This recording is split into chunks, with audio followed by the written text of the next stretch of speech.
yeah, you just restart your video and you go from 15, that's what people probably say about YouTube. Like, no, you're not limited to 15 minutes. You just hit stop and do another part, and another part, another part. And those people like, Joe Rogan and those podcasts and Alex Jones and, the former Navy SEAL who's decorated and has more respect for Earth than anybody I've ever seen. Jocko and Echo and people like Joey Diaz and people like, Doug Benson who do these marijuana videos and have no problem when they go down the street. They post hours and 4 hours, and I'm at the mercy of 15 minutes and have to say a bad racist word on video to say what the man said, but to feel so scared to say it that I'm at the risk of now being labeled someone who is really a racist. And thankfully, remembering in college in Bothell, Cascadia Community College, when we were doing activity board, with the friend I had who got me started taking care of children from Urban Nanny, the website in San Francisco, kind of explains the language and why I responded right away. You're a racist. I am not racist. I am making a video for school. I said nothing vulgar. I made no threats to anybody. I got out of the way. I didn't go towards anyone with the camera, but like the knife when the man tried kicking in my door and what it was used for in my home, cooking. And what the video was being used for was school. And what my glasses are for to help my eye from just going all over the place, because I don't know how people are watching this video right now with clear, open, focused, and attentive eyes with awareness wide, or if they're now saying, I can't let that person in medical school. They just said Nigger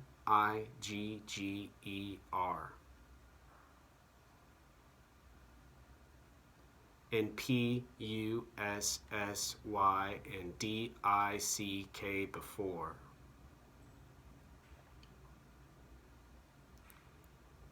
And the three are so separate and so different as the Nigger, the N-word. For the fact and the truth these people in the world proclaim is racist. Drug dealers, thugs, gangs, they can do whatever they want with it because they have had slavery. They have been abused, they have suffered, they have had bad conditions in their lives for generations and generations and generations and generations and generations and generations.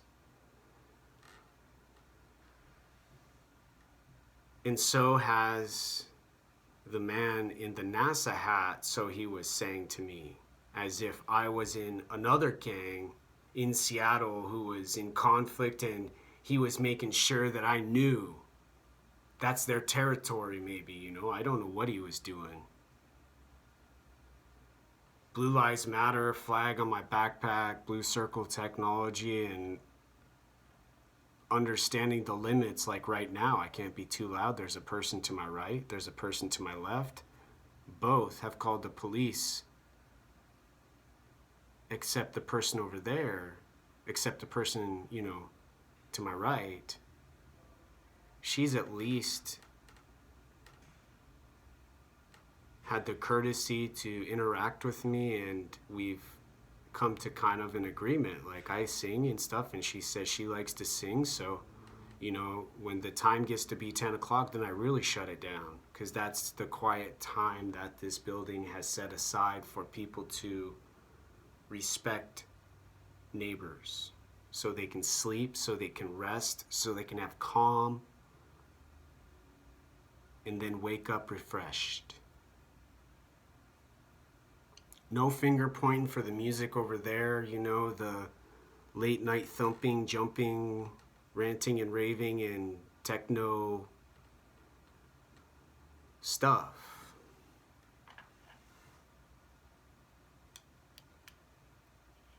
I don't disagree with all lives matter. I don't disagree that some people who say N-I-G-G-E-R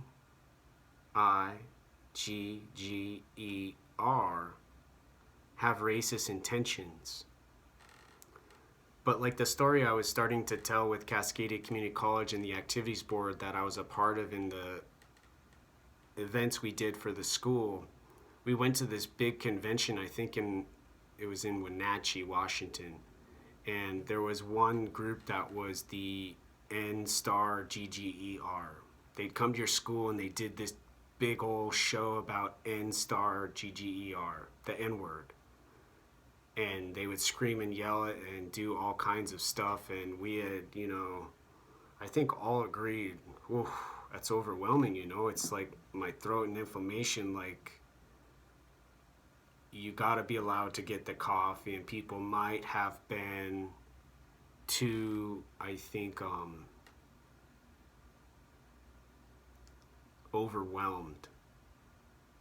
Especially, I mean, I'd feel horrible nowadays, you know, in 2020, that was in 2006, with the gangs just saying the N-word all over the place, you know, and then calling me the word, who they declare the racist white nationalist.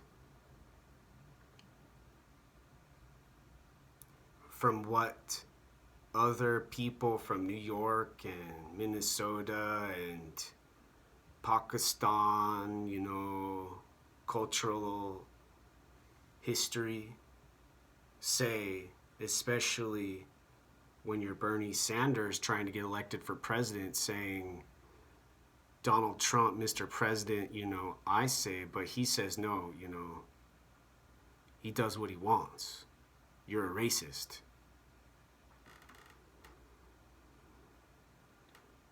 Okay, well, you know, it's like the flashing light behind me.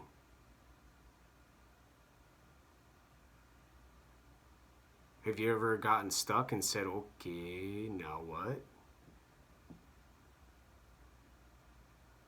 And not been as fortunate as I am to be able to go and just find the bus stop downtown, not get my arthritis medication anymore, live with the swelling that comes from that decision, not have a pharmacy immediately available for any kind of medicine, cold or otherwise, until I can find a new place where I can use my Medicare card.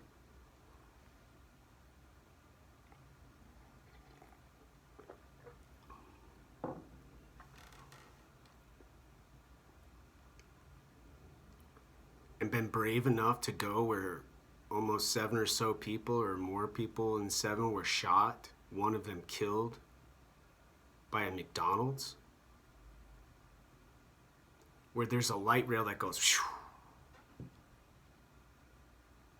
But the death-defying walk of people like the man in the NASA hat tonight and the other man with the flowers in his backpack covered in a yellowish color on his clothing, and being fearful if the police down there don't help like they didn't help in Queen Anne, where to go, what to do.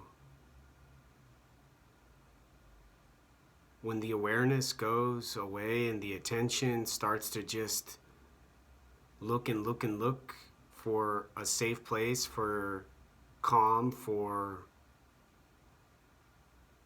a rest, so that the brain and the mind can slowly travel downwards towards the heart and the breathing and the body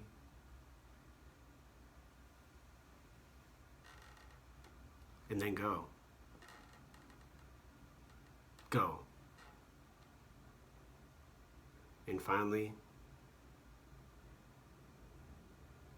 be at home. In the world here now. And not have some killer searching for me who was clear about his intentions next time I'm not paying close enough attention or being aware enough to know, here comes NASA, man, with the white shoes and the swagger in his step and the finger in my face saying, sorry, man. And then the other hand saying,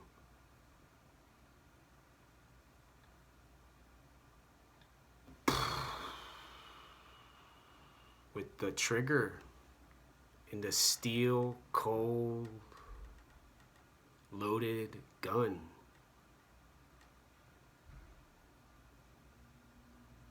Knife, bat,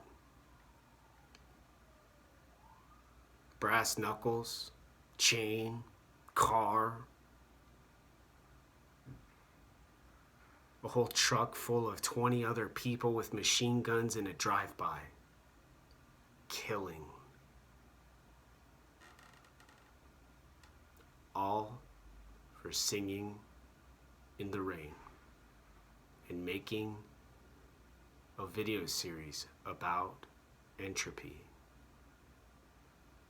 Not only entropy, but how sad and how depressing and how miserable entropy has become. Because if I'm correct and the entropy has to do with the time keeping going and going and going, like the Energizer bunny that used to be on commercials and batteries, until they don't have any more power, and how we as humans don't have any more life left because our bodies, our brains have gotten old and died.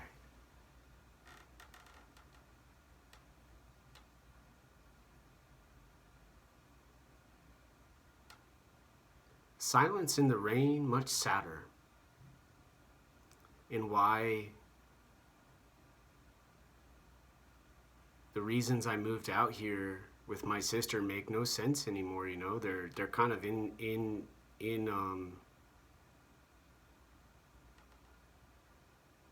comprehensible. To help people, to serve, to be educated and to be smart and intelligent and wise enough to not have to get free money from the government, not to have to stand next to some man in my camouflage because I've got to choose, well, do I just wear suits all the time, or do I wear the clothes that are comfortable and that I want to make useful in the future and not waste my money on some manufactured piece of fabric with the words NASA, or some yellow jacket I bought from China or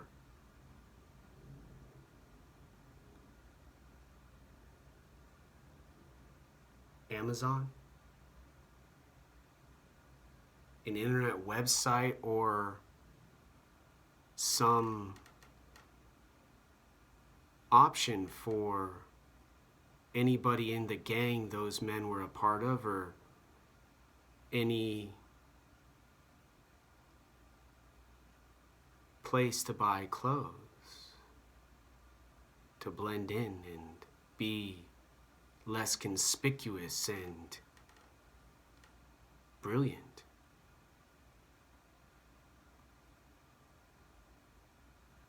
And now I go to bed, now I wake up tomorrow, and now I lose another day maybe sleeping because it's getting late at night. The end.